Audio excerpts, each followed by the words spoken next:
येनाक्षरसमाम्नाय मतिगम्यमतीश्वरः कृष्णं व्याकरणं प्रोक्तं तस्मै पाणिनये नमः। जीवन में बहुत बड़ा सौभाग्य के दिवस लगता है।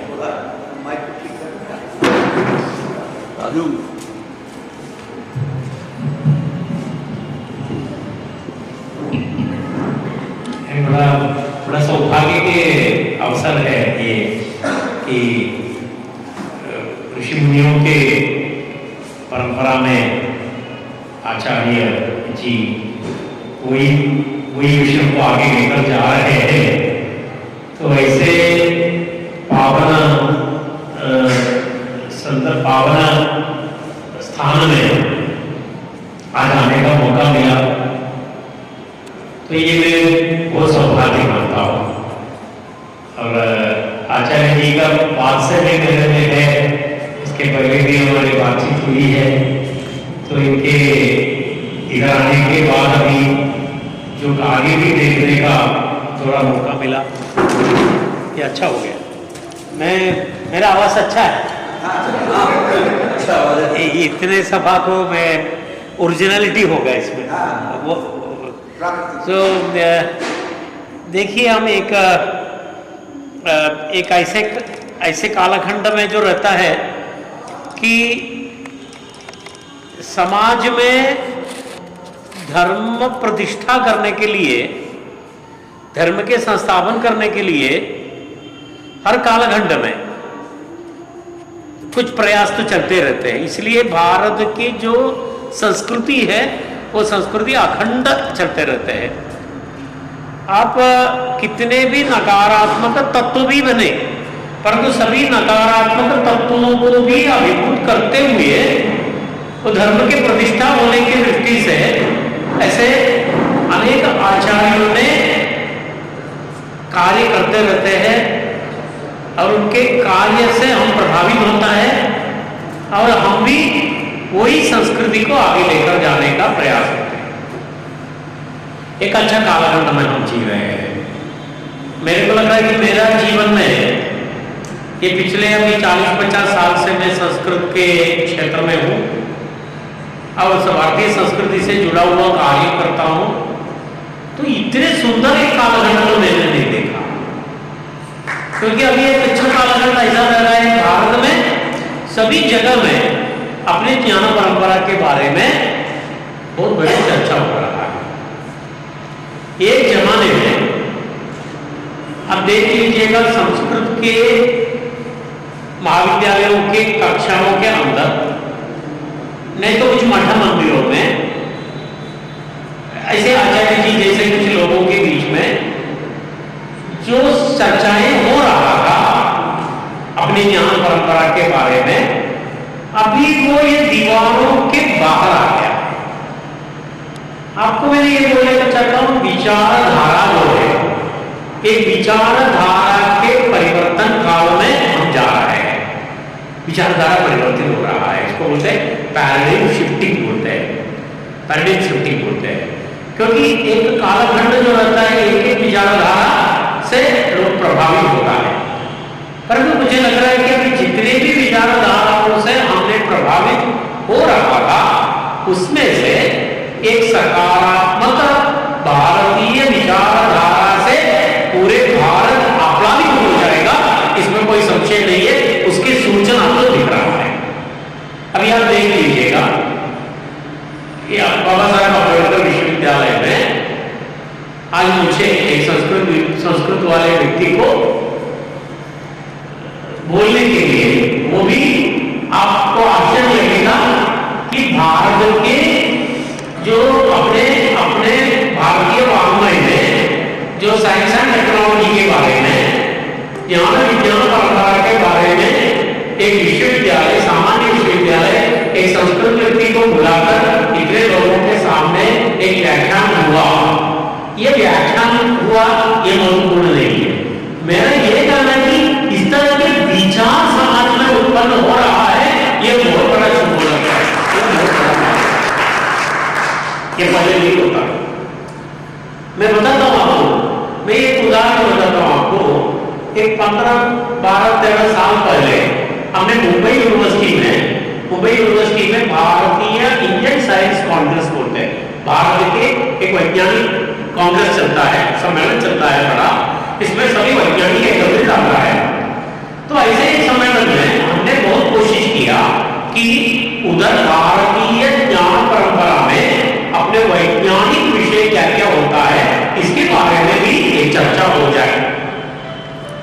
तो उसके लिए हमने कुछ महत्वपूर्ण विद्वानों को बुलाया कि उन्होंने पहले तो उस समय का केंद्रीय जो मंत्री है वो जावड़ेकर जी है, तो उन्होंने कुछ परिचय वश उन्होंने भारतीय ज्ञान परंपरा में साइंस एंड टेक्नोलॉजी में एंशिएंट इंडियन साइंस लिटरेचर, ये संस्कृत लिटरेचर ऐसे विषय में एक सेमिनार करने का मौका दिया।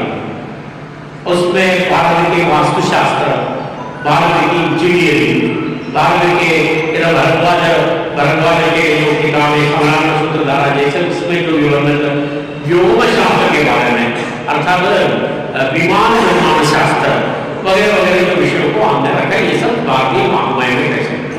और इसका ब्रोशर जो है वो निकलते ही दूसरे दिन से भारत के सभी मीडिया में इसके विरुद्ध प्रचार होना शुरू हुआ। ये क्या कर रहे हैं, वो बोलते हैं साइंस कांग्रेस को भगवाकरण कर रहे हैं। विज्ञान के बाद जैसे भगवाकरण हो जाता है, तो भारत के विचार को, विज्ञान वैज्ञानिक विचारों को चर्चा करने के बारे में इतना विरोध हुआ भारत में, और ये विचार करने वाले ने कोई भी संस्कृत पढ़े नहीं है और किसी को विचारा भी।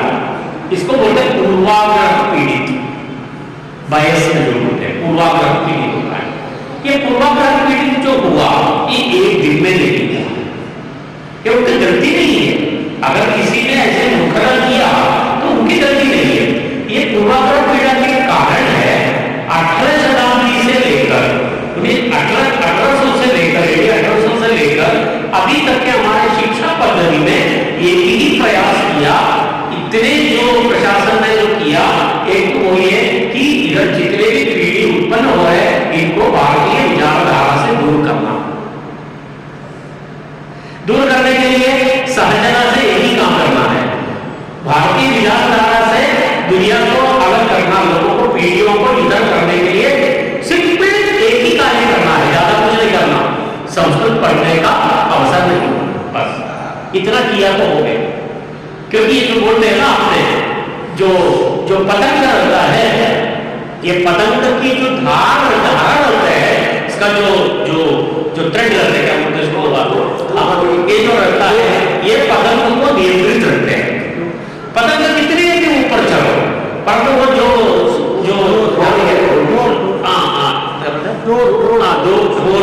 बोलते हैं थ्रेड जो रहता है, वो धारा जो रहता है, वो जो बोलते, मुझे हिंदी में इतना तो आता ही नहीं, क्या करूं आप कीजिएगा, कि वो जो रहता है अपने वो ही आपके उसका नियंत्रण करते हैं। अभी आप देख लीजिएगा, अपने को लगता है वो बंधन है, परंतु वो बंधन जो रहता है वो सुरक्षा है। बंधन जो रहता है वो सुरक्षा है, वो हमारे जड़ से जुड़ते रहते हैं, हमारे जड़ से जुड़ते रहते हैं, क्योंकि वो एक नियंत्रण में रहने से वो कितने भी ऊपर जाइएगा परंतु उसका सुरक्षित रहता है। अगर कटा पतंग जो बोलते हैं कट गया तो ये जड़ से अगर कट जाता है तो ये असुरक्षित होता है, यह असुरक्षित दिशाविहीन होता है, और वो निश्चित रूप से ज्यादा दिन टिकते नहीं, वो ज्यादा समय टिकते नहीं, वो तो नष्ट हो जाता है। तो किसी भी चीज को इसको नष्ट करने के लिए सरल उपाय माने उसके जड़ से इसको निकालना। यही पिछले 300-400 साल से जो भारत में चला, तो इसलिए अभी भारत के ज्ञान के बारे में, अपनी परंपरा के बारे में, अपने कार्य के बारे में इसके अंदर 10 पीढ़ी चले गए। तो ये 10 पीढ़ी चले गए तो संस्कृत में श्लोक है, एतद् देश प्रसूतस्य सकाशात् अग्रजन्मनः सोम चरित्रं शिक्षेरन् पृथिव्यां सर्वमानवाः। माने इस देश में जो जन्म प्राप्त होता है उनको क्या करना है, अपने चरित्र जो रहता है, अपनी जीवन शैली है, जीवन पद्धति है, जो अपने सांस्कृतिक जीवन है, ये सब जो कहां से सीखना है, अग्रजन्मनः सकाशात्, अपने पहले जो पीढ़ी है उसमें से सीखना है और उसको आगे लेकर जाना है। तो ये बैटल जो बोलते हैं ना, बैटन लेकर जाना है। बैटन मतलब आपने एथलेटिक्स में एक दौड़ होता है, तो एक दौड़ के बैटन लेकर और उसके पास पीछे जो आकर उनके हाथ में वो बैटन देता है और वो लेकर दौड़ता है और पीछे आके उनको बैटन होता है। तो ये जो रहता है, अभी हम दौड़ रहे हैं परंतु हमारा कहीं ना कहीं बैटन हाथ से गिर गया है, संस्कृति गिर गया, दौड़ चल रहे हैं। तो ये जो चरित्र है, ये चरित्र एक पीढ़ी से अगले पीढ़ी तक इसको आचार्य जी बोलो मशाल जैसे इसको आगे लेकर जाते हैं।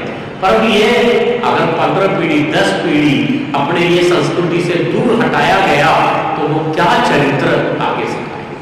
आप बताइए क्या चरित्र सिखाएंगे? तो इसमें क्या हो जाता है, फिर वो पूरा शरीर अपना चिंता और बाकी सब वैदेशिक हो जाता है। तो ये हो जाता है वैदेशिक चिंता, वैदेशिक संस्कृति, वैदेशिक। अभी मैं कल भी देख रहा था, मैं ट्रेन में आ रहा हूँ, छोटा बच्चा 2 साल के बच्चा है, वो 2 साल के बच्चा, उसके माँ ने एक पैकेट निकाला, उसमें से निकाला पिज्जा, बच्चे मस्त चारों तरफ फेंकते हुए खा रहे हैं बैठकर। भाषा में ये बच्चे क्या होने वाला है? तो इनको भारतीय आहार के बारे में क्या पता चलेगा? भारतीय आहार का आसमान वो कब करेंगे? अरे अपने आहार है, अपने जीवनचर्या है। मैं उदाहरण के लिए बता, ऐसे सैकड़ों उदाहरण आप डेली देख सकते हैं, अपने आमने सामने देख सकते हैं कि ये सब अपने विचारों से, अपने चर्या से, अपनी संस्कृति से अपने को हटाया जा रहा है। तो मैंने इसीलिए बोला, इसीलिए मैं इस कालखंड में अभी हम थोड़ा क्या बोलते हैं, हम थोड़ा चक्र जो पीछे घुमाने का प्रयास कर रहे हैं। ये बहुत बड़ा बात होता है। अपने ग्रंथालय में भी आचार्य जी का जो प्रयास जो हम देखा, यही है कि ये जो है, ये जो प्रक्रिया है, ये प्रक्रिया अत्यंत महत्वपूर्ण होता है कि हमें जड़ से जोड़ना अपना मूल से जोड़ना, ये बहुत बड़ा प्रयास होता है, बहुत बड़ा कार्य होता है। वो कार्य होने का एक कालखंड में हम जी रहे हैं, अथवा एक अच्छा सुवर्ण काल के ओर हम जा रहे हैं, ऐसे मुझे महसूस हो रहा है। मैं महसूस करता हूं मैं ऐसे, क्योंकि देखो इतने सालों में मुझे कोई यूनिवर्सिटी वाले, जनरल यूनिवर्सिटी वाले मुझे तो ऐसे विषय बोलने के लिए आज के दिन तक बुलाया नहीं। यह पिछले 1-2 साल से ट्रेंड बदल रहा है। आपको आश्चर्य होगा, मैं एक साधारण व्याकरण प्राध्यापक हूँ, थोड़ा भाग्य से या पता नहीं विश्वविद्यालय के कुलपति बना, वो तो चलते रहता है। आज के दिन में मेरे जैसे अत्यंत साधारण, मैं साइंटिस्ट हूँ, मैं तो कोई कुछ भी नहीं, मुझे पता है मैं विनयता से आपको बोल रहा हूँ, मैं कुछ भी नहीं हूँ, सिर्फ संस्कृत पढ़ा। आज के दिन में मुझे जमीन में बैठने का समय नहीं मिल रहा है, आप समझ लीजिए। इतने बुलाया जाता है कि अभी मैं इधर से तिरुवनंतपुरम में जा रहा हूँ, तिरुवनंतपुरम से वापस एक और उज्जैन आ रहा हूँ, उज्जैन से मैं फिर आगे अलीगढ़ आ रहा हूँ, अलीगढ़ मुस्लिम यूनिवर्सिटी में। तो ऐसे भारत के सभी जगह ये मेरा नहीं, मेरे जैसे संस्कृत के बहुत सारे लोगों का ये अनुभव हो रहा है। इसका कारण क्या है? विचारधारा परिवर्तित हो रहा है। ये बहुत सुंदर है। ये हमारे तो ये भागदौड़ है। मेरी बेटी मेरे को पूछ रही थी, सर आप थकते नहीं है क्या? मैं बोला नहीं, अभी हमने तो थकना नहीं, हम थके तो संस्कृति थके, हम थके तो हमारा चिंता थके, हम थके तो हमारा आगे का प्रगति थके। अभी ये अच्छे मौका है हमारा, ये मौके में हमें दौड़ना है, ये मौके में हमें काम करना है। ऐसे सुवर्ण संदर्भ कब मिलेगा पता नहीं। इतने सालों का हमारे आचार्यों का, हमारे लोगों का प्रयास, हमारे लोगों का निरंतर प्रार्थना, इसके फल से भारत एक बार पीछे मुड़कर देख रहे हैं कि हमारे में क्या थे।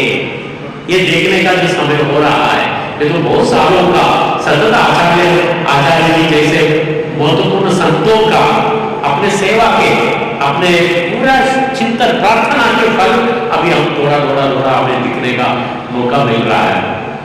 तो ऐसे एक असुलभ कालखंड से मित्रों हम जी रहे हैं। अभी हमें तो आत्मनिर्भर होना है और अपने आत्मगौरव का सुगंध का अनुभव करना है। मैं हर बार अपने आत्मगौरव होना चाहिए। हमारी परंपरा ये है। अभी मेरी ग्रंथ आचार्य जी ने दिखाया कितने कवन के अद्भुत है, क्योंकि आप आग से लेकर तवर्तन तक अक्षरों को छोड़कर बाकी से आप लिख रहे हैं 18 वर्णों से आप ही लिख रहे हैं। अब देख लीजिएगा, ये इतनी बुद्धिमत्ता और इतने सामर्थ्य जो कवन के सामर्थ्य जो रहता है ये कहाँ होता है। एक ग्रंथ ऐसा है, इधर से सामने से ऐसे पढ़ते जाए तो राम कथा दिखाते हैं, पीछे से इधर पढ़ते हैं तो कृष्ण कथा दिखाते हैं। तब देख लीजिएगा ये सब अपने हैं। अरे डिक्शनरी काव्य में लिखे हुए हो गए आप सोच लीजिए। अभी आधुनिक पीढ़ी को पूछ लेना डिक्शनरी मतलब क्या होता है। डिक्शनरी मतलब ये होता है कि इसका अर्थ इधर ऐसा, अरे अमरकोश लिखा हुआ लोग है तो पूरा अविष्णु छंद में कोश लिखा हुआ लोग है, समझ लीजिए। अब एक बोलने को बोला तो मेरा बोलने का मन बहुत करता है, फिर भी मैं रोकूंगा, अपने आप को रोकना ही पड़ता है। आप देख लीजिएगा आधुनिक साइंस, मेडिकल साइंस में ऐसा बताया जाता है, हमारा जो सेरिब्रल सिस्टम जो रहता है इसका 2 पार्ट रहता है। इसमें एक पार्ट जो रहता है कला और इस तरह के सॉफ्ट जो पार्ट होता है, जिनका ये स्किल डेवलप होता है, वो अच्छे कलाकार होता है, कवि होता है, राइटर होता है, कुछ भी चित्रकार हो सकता है। तो एक पार्ट। दूसरे पार्ट ऐसे रहता है वो तो साइंटिफिक इसमें होता है, वो बहुत ज्यादा डेवलप होता है, तो वो साइंटिस्ट होता है, डॉक्टर्स होता है, वैज्ञानिक होता है, ये सब हो जाता है। तो एक बताया जाता है कि आधुनिक साइंस ऐसे होता है जिनका एक साइड डेवलप होता है, दूसरे साइड वीक रहता है, दूसरे साइड डेवलप होता है, ये साइड वीक होता है। मतलब एक वैज्ञानिक होता है तो वो कवि होना मुश्किल होता है, अगर एक कवि होता है वो वैज्ञानिक होना मुश्किल हो जाता है। आप देख लीजिएगा भारत के जितने भी वैज्ञानिक ग्रंथ है सब काव्य है। अब माया पद देख लीजिएगा, लीलावती देख लीजिएगा, अब कोई भी अपने साइंटिफिक टेक्स्ट जो देख लीजिएगा सब काव्य में है। तो इसका मतलब भारत के ऋषि मुनियों का जो सेरिब्रल सिस्टम के 2 पार्ट भी कितने विकसित होते हुए और वो ये अद्भुत है। ऐसा बताइए कैसे दुनिया में ऐसे उदाहरण दिखा सकते, एक से बढ़कर होकर जो ऐसे काव्य में वैज्ञानिक जितने भी वैज्ञानिक कृति है, हमारे जितने भी वैज्ञानिक साहित्य है, वांग्मय है, पूरा काव्य। तो ये बहुत बड़ा अद्भुत है। और काव्य में विज्ञान को जोड़ने वाले और विज्ञान में काव्य को जोड़ने वाले ये ऐसी परंपरा भारत के अलावा कौन सा राज्य में आप देख रहे हैं। कालिदास बड़े वैज्ञानिक थे, कालिदास बड़े वैज्ञानिक थे। वो कालिदास के रंगमंच में भूगोल के बारे में उन्होंने बताया, ग्रहण के बारे में बताया, मैं क्यों लिखा, ऊपर से भूमि कैसे दिखते उन्होंने बराबर विवरण किया। तो ये बड़ा वैज्ञानिक है। कालिदास को नहीं आता है ऐसा कौन सा विज्ञान है, काव्य है। और वैसे भी अपने वैज्ञानिक ग्रंथ लिखा हुआ सभी लोग कवि भी थे, वो काव्य भी थे। देखो कवि में वैज्ञानिक, वैज्ञानिक में कवि, और ऐसे ये कवल कौतुक का पराकाष्ठा जो है ये तो भारत में। तो ऐसे पीढ़ी में हम है, हमें अभिमान होना चाहिए। हमें तो यूएस के बारे में, इंग्लैंड के बारे में अभिमान करना नहीं है, वही रास्ता हमारे को उद्धार करेंगे तो सोचना नहीं है ये भूमि है, सुनना भूमि है, ये भूमि में जो भी करते हैं वही हमारे भूमि है, वही दुनिया के इतिहास को बदले दिए लोग हैं। अब दुनिया आओगी यही देखने वाले भी है एक दिन, इसमें कोई डाउट नहीं है, इसमें भी कोई संशय नहीं है। वो पूरा जो ये चक्र जो रहता है, चक्रापूर्ति और भाग्यपूर्ति होते हैं, चक्र है। हमारा धर्म संकल्पना जो रहता है चाक्रिक संकल्पना है, हमारा धर्म संकल्पना चाक्रिक है। कभी भी अधर्म का कभी तो कुछ होता है तो धर्म उसको निश्चित रूप से परामर्श करते हैं। इसलिए बोलते यदा यदा ही धर्म से ग्लानिर्भवति भारत अभ्युत्थानम धर्मस्य तदात्मानं सृजाम्यहम्। ये चाक्रिक जो दृष्टि है, हॉरिजॉन्टल नहीं है, एक बार गया तो वापस नहीं आएगा, ऐसा नहीं है। हम कभी भी धर्म के कभी तो कुछ होता है तो हम वापस उसमें ही आते हैं। तो इसको बोलते हैं धर्म चक्र प्रवृत्ति बोलते हैं, भगवान बुद्ध के इसमें बोलते हैं। तो मुझे बहुत आनंद है आप इधर आने में और आचार्य जी से मिलने में। मैं बहुत आत्मानंद का अनुभव करता हूँ आचार्य जी। आप जैसे हम हजारों ग्रंथ पढ़ने से आपके जैसे